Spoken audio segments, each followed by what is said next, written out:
मैं Vivek Bindra, motivation speaker और business trainer. ये जो हमने नई सीरीज शुरू करी है ना, जे कर्व आइडिया सीरीज, ये जे कर्व आइडिया सीरीज में मैं आज लेने जा रहा हूं गारमेंट इंडस्ट्री। अगर आपने भी इन आइडियाज को इंप्लीमेंट किया, आपके भी बिजनेस में जे कर्व यानी कि जो ग्रोथ का कर्व होता है आपको मिलेगा। और ये आज की केस स्टडी, ठीक पढ़ा आपने, कम लागत में करोड़ों कैसे कमाएं। इसके अंदर मैं केस स्टडी में ले रहा हूं अपने ही लीडरशिप फनल के पार्टिसिपेंट मोहित और मुकुल, जो आए थे अपने पिता और चाचा गोपाल जी और संजीव के साथ। इनकी हमने बिजनेस कोचिंग भी करी और इन्होंने लीडरशिप फनल भी अटेंड किया। ये केस स्टडी में 5 पॉइंट लेता हूं, पूरे 5 लास्ट तक देखिए और आगे पीछे वीडियो को जरूर घुमा के देखिए। पहला पॉइंट में ले रहा हूं एसेट लाइट मॉडल। ये बड़े कमाल का मॉडल है, जरा इसको ध्यान दीजिएगा, आपको समझ आ गया, गेम चेंज कर देंगे। सुना था ना आपने कि कम पूंजी में व्यापार बड़ा कैसे करें, जे कर्व। एसेट ज्यादा खरीदने की जरूरत ही नहीं, लाइट हल्का रखो, हल्का एसेट। क्या पहला एसेट क्या चाहिए? कपड़ों की फैक्ट्री के लिए आपको पहले जमीन चाहिए, लैंड के बाद अब आपको फैक्ट्री बनानी पड़ेगी, बिल्डिंग बनानी पड़ेगी। उसकी फैक्ट्री बिल्डिंग बना दी तो तीसरा अब क्या चाहिए बनाने के लिए? मशीन चाहिए। और मशीन आ गई तो मशीन पे काम करने के लिए मैन पावर चाहिए। अब मशीन पे मैन पावर काम कर रही है तो इन सबको मेंटेन भी तो करना है। अगर इसको नहीं किया, इसको बोलेंगे एसेट लाइट मॉडल। क्या मतलब हुआ इसका? इन्होंने पूरे बिजनेस को दे दिया जॉब वर्क पे। सुनिएगा, लास्ट कूट ना तो कपड़े बनाता है ना कपड़े बेचता है, तो ये क्या करता है? नोट छापता है। जरा ध्यान से सुनिएगा, कम ऑन। लास्ट कूट कपड़े बनवाता है जॉब वर्क पे, क्वालिटी कंट्रोल अपने पास रखता है। जैसे एप्पल अपना मोबाइल नहीं बनाता, फ्लाई लाइट। ऐसे ही कोका कोला अपनी कोल्ड ड्रिंक की बोतल नहीं बनाता, फ्लाई लाइट। ऐसे ही फेसबुक अपना कंटेंट नहीं लिखता, फ्लाई लाइट। उबर एक भी टैक्सी नहीं खरीदता, फ्लाई लाइट। ऐसे ही लास्ट कूड एक भी ड्रेस नहीं बनाता, एक भी कपड़ा नहीं बनाता, दूसरों से बनवाता है, फ्लाई लाइट। उसके बाद खुद नहीं बेचता, डिस्ट्रीब्यूटर रिटेलर बेचता है, फ्लाई लाइट। अब मुकुल, उसके भाई और उसके फादर ने लीडरशिप फनल के बाद अपनी फैक्ट्री बंद कर दी। अब समझ रहे हैं ना मेरी बात को? इसका माल लेके उस तक पहुंचवा दिया और ब्रांड अपना बना दिया। इसे क्या बोलते हैं? Fly light. देखो, आज अगर मेरे पास 1000 मशीनें, मेरे वेंडर के पास, मेरे पास इलास्टिसिटी है, मैं 25 वेंडर और पकड़ के 1000 से 10,000 मशीन पे पहुंच जाऊं, 1 लाख मशीन पे पहुंच जाऊं, मेरी सरदर्दी खत्म। क्यों? क्योंकि मुझे दोबारा फैक्ट्री नहीं खोलनी। केपेक्स ही इन्वॉल्व नहीं है ना। केपेक्स मतलब कैपिटल एक्सपेंडिचर, इसको बोलते हैं एसेट लाइट। मेरे को जिस दिन बड़ा करना है, इलास्टिसिटी है। जब मन करे बड़ा किया, जब मन करे छोटा किया।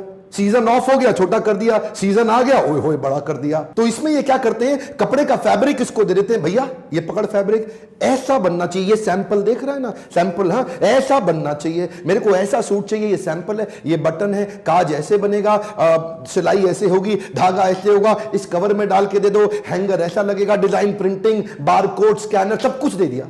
अब तू बना के दे मुझे फटाफट से। अब वो मेहनत करेगा, वो उसके इनके हिसाब से बना के, क्वालिटी कंट्रोल में आ गई। अब कटिंग के लेवल पे चेक हो रहा है, एम्ब्रॉयडरी के लेवल पे चेक हो रहा है, प्रिंटिंग के लेवल पे चेक हो रहा है, स्टिचिंग, काज, बटन, वॉशिंग, फिनिशिंग से लेके डिस्पैचिंग तक हर लेवल पे चेक किया जा रहा है। और दूसरा पॉइंट है quality secures your future. Imagine करो शादी का माहौल है और सारे बाराती घोड़ी के आगे नाच रहे हैं और नाचते नाचते नाचते नाचते वहीं पे ही दूल्हे का बाजू फट गया, उधड़ के निकल आया। एक बार उधड़ के निकल आया, कितनी बेइज्जती होगी जी, अपनी इज्जत छुपाता फिरेगा देखोगे। या फिर नाचते नाचते पसीने में भीग गया और जब कोट उतारा तो शर्ट के ऊपर कोट का रंग आ गया, इतनी इज्जत खराब हो जाएगी, इधर उधर भागता पड़ेगा नए कपड़े लेने के लिए। इसके लिए ना 5 टेस्ट बड़े जरूरी है। ये सुनो, आपके बड़े काम आएंगे। अगर आप कपड़े खरीदते हैं ना, इनको सुनिएगा, आपके सामने भी सामने वाले ब्रांड की पोल खुलने वाली है। पहला टेस्ट है कलर ब्लीडिंग टेस्ट।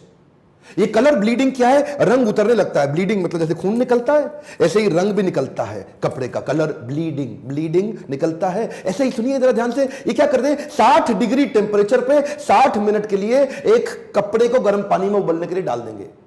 अब लाल रंग का कपड़ा गर्म पानी में उबलने के लिए 60 डिग्री टेंपरेचर पर 60 मिनट के लिए डाल दिया। 60 मिनट के बाद बाहर निकालो, देखो पानी का रंग बदला कि नहीं बदला।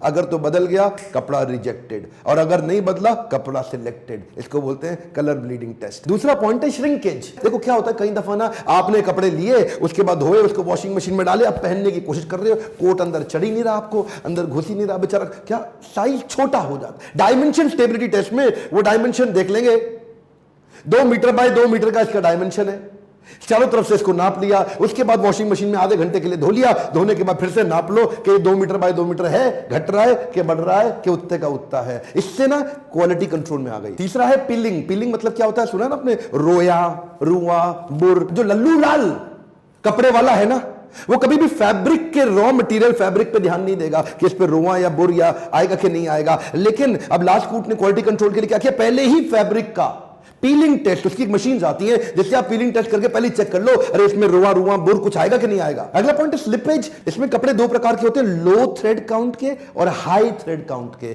ये पहले ही चेक कर लेना चाहिए। लो थ्रेड काउंट का कपड़ा बाद में चिर जाता है, देखा आपने, सिलाई से उधड़ जाता है, या तो कपड़ा चिरेगा या सिलाई से उधड़ेगा, दो ही जगह से जाता है। तो कपड़ा बीच में चिरेगा या जहां से सिलाई कर रखी है वहां से उधड़ जाएगा। देखिए इसमें ना जो लल्लू लाल है वो सिंगल नीडिंग मशीन से काम करता है। सिंगल नीडल मशीन समझते हैं, एक बार से धागा घुमा के लगा दिया, वो मैनुअल काम हो गया। लेकिन लास्टकूट या अच्छा ब्रांड क्या करेगा, वो उसके लिए आपको डबल नीडल मशीन और चेन स्टिच मतलब आपस में घूम घूम के वापस, अब वो स्लिप पे चिरेगा नहीं जी। आप लोग कपड़े खरीदते हैं ना, आपको भी बड़ा फायदा होगा उसको समझने में। आपने देखा कभी कभी ना कॉलर पे या कफ्स पे थोड़े बबल्स बन जाते हैं, थोड़ा फूल जाता है, थोड़े यहां पे ना गैप्स आ जाते हैं इसके ऊपर। अमूमन दर्जी होता है वो ऑर्डिनरी प्रेस से कपड़े को बाद में रेडी करके आपको देता है, लेकिन इंडस्ट्रियल फ्यूजिंग मशीन आती है, जब उसकी पेस्टिंग होती है, इनकी पेस्टिंग होने के बाद वो कभी बाहर उसमें गैप नहीं आएगा, वो कभी फूलेगा नहीं, उसमें कभी सूजन यहां पे नहीं आएगा। इंडस्ट्रियल फ्यूजिंग मशीन होने से देखो आज अगर आपका कपड़ा ठीक लग रहा है, जरूरी नहीं है कि आगे भी ठीक लगेगा। ये था मेरा दूसरा पॉइंट। और अब तीसरा, डिस्ट्रीब्यूशन इनोवेशन। अब क्या है जी, मैंने माल तो बनवा लिया इन सबसे, अब मुझे इन सबसे बिकवाना है, इनसे बनवा के इनसे कैसे बिकवाऊं, अब यहां से लेके वहां बेचने वाले भी मोटिवेट हो जाएं और दबा के बेचें ताकि मैं आगे बढ़ता जाऊं। देखो इसके अंदर में मुकुल मोहित और इनके पापा चाचा गोपाल जी और इनके भाई साहब, इनकी खुल के तारीफ करूंगा। इनकी इंटेलिजेंस क्या है, ये मेरा वीडियो देखते हैं, लीडरशिप फनल में आते हैं, कोचिंग में आते हैं और इंप्लीमेंट कर जाते हैं। इन्होंने डिस्ट्रीब्यूशन नेटवर्क के वीडियोस देखे, एक बार ध्यान दीजिए, इन्होंने वो इनोवेशन ला के दिए। एक अनऑर्गेनाइज्ड मार्केट, गांधीनगर एशिया की सबसे बड़ी मार्केट कपड़े की, उस मंडी के अंदर इन्होंने इतना ऑर्गेनाइज कर दिया अपने डिस्ट्रीब्यूशन इनोवेशन को। आप ध्यान से सुनिएगा, डिस्ट्रीब्यूटर की बर्निंग प्रॉब्लम क्या है, वो माल स्टॉक नहीं कर पाता है। डिस्ट्रीब्यूटर की बर्निंग प्रॉब्लम क्या है, उसका बहुत बड़ा पैसा इन्वेस्ट हो जाता है। उसकी बर्निंग प्रॉब्लम क्या है, उसको बड़ा वेयर हाउस मेंटेन करना है। हाँ जी डिस्ट्रीब्यूटर बोल रहा, हाँ बोल रहा हूं। ओ जी आपको 10,000 कपड़े भेज दिए, वो भेज दिए, वो कहां रखूं, जगह ही नहीं। ये डिस्ट्रीब्यूटर की प्रॉब्लम थी। उसकी सारी प्रॉब्लम्स को सॉल्व कैसे किया, जरा एक एक करके सुनिए। थोड़ा सा स्टोरी को ध्यान से सुनिएगा, आपको दिमाग खुल जाएगा, मजा आएगा। इमेजिन करिए लास्टकूट दिल्ली में बैठा है और दिल्ली में उनका यूपी के अंदर लखनऊ में डिस्ट्रीब्यूटर है। लखनऊ से फोन आया, लास्टकूट से बोल रहे हो, हाँ जी बोल रहा हूं, और जरा जल्दी जल्दी कपड़े भेजो, मेरे को मेरठ पहुंचाने हैं। अब लास्टकूट दिल्ली से पहले लखनऊ में कपड़े पहुंचाता है और उसके बाद यह लखनऊ से वापस मेरठ में पहुंचाता है। अब दिल्ली मेरठ आजू बाजू, लेकिन इसने यहां पहले मंगाया फिर वहां भेजा। कितना टाइम एक्स्ट्रा लगा, कितना ताकत एक्स्ट्रा लगी, कितना पैसा एक्स्ट्रा लगा, और इतना झंझट से अल्टीमेटली डिस्ट्रीब्यूटर का नेट मार्जिन कम, नेट प्रॉफिट कम। इसने कहा अरे डिस्ट्रीब्यूटर भाई एक काम कर, तू ऑपरेशंस के चक्कर में मत घूम, तू खाली सेल्स बड़ी कर।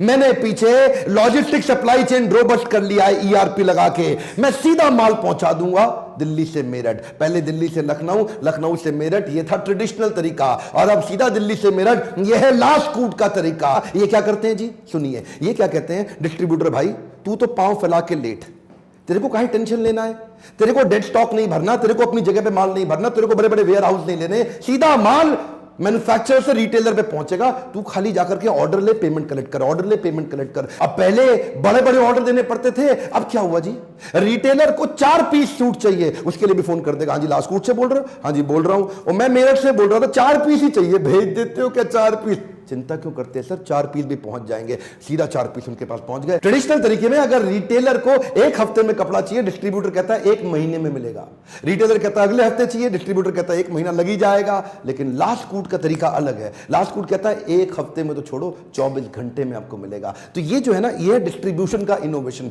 ये टेक्नोलॉजी एनेबल करने से, मोबाइल ऐप बनाने से, ईआरपी के सॉल्यूशंस बिल्ड करने से, सप्लाई चेन को साथ में लेने से, कोरियर की अच्छी डिलीवरी मैकेनिज्म बिल्ड करने से, बीच के सारे झंझट खत्म, उससे कॉस्ट बड़ी आती थी। अब हुआ क्या, डिस्ट्रीब्यूटर कहता है ओ जी मैं काम केवल लास्टकूट के साथ करता हूं, और लास्टकूट ने मेरी कर दी टेंशन कम और कमाई ज्यादा। एक्चुअली लास्टकूट ऐसा करता कैसे है, इसने कर लिया FSN एनालिसिस। ये मैं लीडरशिप फनल में डिटेल में समझाता हूं, फास्ट, स्लो, नॉन मूविंग। आपका कौन सा कपड़ा फास्ट बिकता है, कौन सा स्लो बिकता है, कौन सा नॉन मूविंग बिकता है। जो फास्ट है उसको ज्यादा स्टॉक कर लिया, और जो स्लो है उसको स्टॉक कम रखा, और जो नहीं बिकता वो मैं भी नहीं रखता। अब देखिए ईआरपी लाने से ऑर्डर में ना गड़बड़ी नहीं है। ये नहीं कि उन्होंने मांगा 42 साइज तो मैंने 36 भेज दिया, जो मांगा वही पहुंचता है। और डिलीवरी मैकेनिज्म और ट्रैकिंग तेज है, आफ्टर सेल सर्विस भी इसलिए तेज है क्योंकि इन हाउस कॉल सेंटर बना दिया इन सब चीजों को इंटीग्रेट करने में। रिटेलर भी खुश, डिस्ट्रीब्यूटर भी खुश। चौथा पॉइंट है affordable designer wear with economies of scale. ये बड़ा कमाल का पॉइंट है। अफोर्डेबल और डिजाइनर साथ नहीं हो सकते। ये ऐसे हैं जैसे उत्तर दक्षिण, ये ऐसे हैं जैसे पूरब पश्चिम। अफोर्डेबल मतलब सस्ता जो आपके बजट में आ जाता हो, डिजाइनर मतलब जो बड़ा कमाल का हो जी, तो देखने में आदमी बड़ा स्मार्ट लगता हो। लेकिन ये दोनों को साथ में जोड़ा कैसे? इन्होंने बल्क में प्रोडक्शन करके कॉस्ट को नीचे ले आए। सोचो एक लड़का है बेचारा, अपनी शादी के लिए कपड़े खरीदने जा रहा है, शोरूम में घुसता है, कपड़े बड़े पसंद आते हैं उसको, लेकिन रेट उसके बजट में नहीं है। दूसरे शोरूम में जाता है और रेट बजट में है दूसरे वाले में, लेकिन कपड़े ही पसंद नहीं आते। आए हाय क्या कपड़े पड़े। और तीसरे केस में दर्जी के पास जाता है, दर्जी को कहता है भैया आप बनाओ। आओ जी बाबू जी बिल्कुल बना देता हूं। और कितना पैसा लोगे? और मैं तो 10,000 रुपए में बना दूंगा। अच्छा चलो ठीक है, रेट तो कंट्रोल में आया, क्वालिटी भी कंट्रोल में आई। कितने दिन में दे दोगे जी? अगले हफ्ते शादी है। और नहीं बाबू जी 2 महीने लग जाएंगे। और 2 महीने? ओए बड़ी मुश्किल से मानी है, 2 महीने में भाग जाएगी। फिर क्या मतलब तेरी शादी में आऊंगा पहन के? तो देखो कभी टाइम कंट्रोल में नहीं है, कभी कॉस्ट कंट्रोल में नहीं है, कभी क्वालिटी कंट्रोल में नहीं है। अब आएगा लास्ट कूड। लास्ट कूड क्या कहता है? आपको कपड़ा चाहिए, मोबाइल ऐप पे देख लो रिटेलर के यहां, कपड़ा पसंद आ गया, ऑर्डर करो, दूसरे दिन आपके पास कपड़ा पहुंच जाएगा। ईआरपी के कारण आपकी स्केलेबिलिटी बढ़ जाती है क्योंकि सॉफ्टवेयर पे रियल टाइम डेटा आ गया। अब रियल टाइम डेटा आने से एक्यूरेसी बढ़ गई, एक्यूरेसी बढ़ने से टाइम लॉस नहीं होता, फर्स्ट टाइम राइट हो जाता है। मतलब जो भी कपड़ा निकालना है, जो भेजना है, जो आना है, मतलब कितने किसको कितना बिल करना है, किसके पैसे आ गए, किसके पैसे रह गए, फोरकास्टिंग कर सकते हो आप सॉफ्टवेयर को रखते ही। और गलतियां ना होने से ऑपरेशन और एडमिनिस्ट्रेटिव कॉस्ट कंट्रोल में आ गई, जिसके कारण इनको इनका सामान सस्ता पड़ता है। पांचवा पॉइंट है एक्सक्लूसिव ब्रांड आउटलेट। इससे पहले मैं आपको टॉपिक याद दिलाना चाहता हूं, आप सबको याद करिए क्या टॉपिक था? कम लागत में करोड़ों कैसे कमाएं। बात ठीक है, लागत तो कम लगेगी लेकिन दिमाग तो पूरा लगाना पड़ेगा ना। दिमाग कैसे लगाया? Exclusive brand outlet. अब लास्ट कूट अपने आउटलेट खोलने जा रहा है, पूरी तैयारी कर ली है। रोज फ्रेंचाइजी इनको फोन करता है, हाँ जी आपकी फ्रेंचाइजी खोलना चाहते हैं। और लास्ट कूट से बोल रहे हैं? हाँ बोल रहे हैं। अब फ्रेंचाइजी खोलने के लिए छोटे छोटे शहरों की तैयारी कर ली है। और उसका टैगलाइन क्या दिया है? Celebrity of celebration. ये हमने साथ बैठ के डिसाइड किया था जब मैं इनके साथ में कोचिंग कर रहा था ना। Celebrity of celebration. हर आदमी को सेलिब्रिटी बनने की इच्छा है, लेकिन सेलिब्रिटी बन जाए अपनी पूरी सेलिब्रेशन का, लेकिन खर्चा भी कम लगे।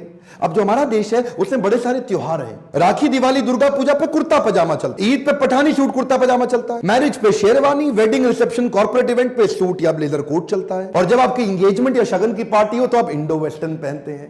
तो हर प्रकार के कपड़े का पूरा यूनिट अलग अलग बन जाएगा, यानी कि सेलिब्रेशन वेयर। किसी भी प्रकार की सेलिब्रेशन का कुछ भी सामान चाहिए, आपको ज्योति चाहिए, आपको पगड़ी चाहिए, आपको माला चाहिए, आपको इंडो वेस्टर्न चाहिए, जो सेलिब्रेशन से संबंधित जो कुछ भी है सब आपको लास्ट कूट पे मिलेगा। देखते ही देखते आगे आने वाले समय में ये लगभग 100 स्टोर्स खोलने जा रहे हैं, और वो भी कैसे खोलेंगे? फ्रेंचाइजी की इन्वेस्टमेंट पे दोबारा से फ्लाई लाइट, इसको क्या बोलते हैं? Asset light. इस सब के लिए फ्रेंचाइजी सफल बनाने के लिए पहले प्रोसेस को स्ट्रॉन्ग करो। अगर आपके प्रोसेस, टेक्नोलॉजी, मैन पावर पीछे से back and supply chain logistics strong हो गया तो बाजू में आगे का और पीछे का बाकी सारा काम आपके साथ लोग जुड़ जाएंगे। फ्रेंचाइजर फ्रेंचाइजी के रिलेशनशिप के लिए सारे अग्रीमेंट तैयार हो चुके हैं, पूरे प्रोसेस रेडी हो गए हैं कि हमारे बीच में क्या अग्रीमेंट होगा, पेमेंट का शेड्यूल कैसा रहेगा, डिजाइन स्ट्रक्चर, ग्लोस साइनेज, अंदर बाहर पूरा 3D मूवी तैयार कर लिया है कि अंदर फ्रेंचाइजी का स्टोर कैसा दिखाई देगा, फ्रेंचाइजी के स्टोर के अंदर उसका ग्लो साइन बोर्ड कैसा होगा, ट्रायल रूम कैसा होगा, रिसेप्शन कैसा रहेगा, कैश काउंटर कैसा होगा, कपड़े हैंग कैसे किए जाएंगे, विजुअली कैसे दिखेंगे, lighting, ceiling, fan, air condition कैसा, एक एक छोटी छोटी डिटेल तैयार कर ली। अब जिसको धंधा बड़ा करना है, जिसको छोटे शहर में पैसा रेडी है, उसको बिजनेस करना है, इनका शोरूम खोलना है, वो फोन करेगा, हाँ जी लास्ट कूट से बोल रहे हैं? हाँ बोल रहे हैं। ओ जी मैं आपके साथ शुरू करता हूं, इस शहर में फ्रेंचाइजी खाली मुझको ही देना। अब इससे क्या है? अब फ्रेंचाइजी के पैसे पे बिजनेस और एक्सपांड। तभी तो बोल रहा था एसेट लाइट।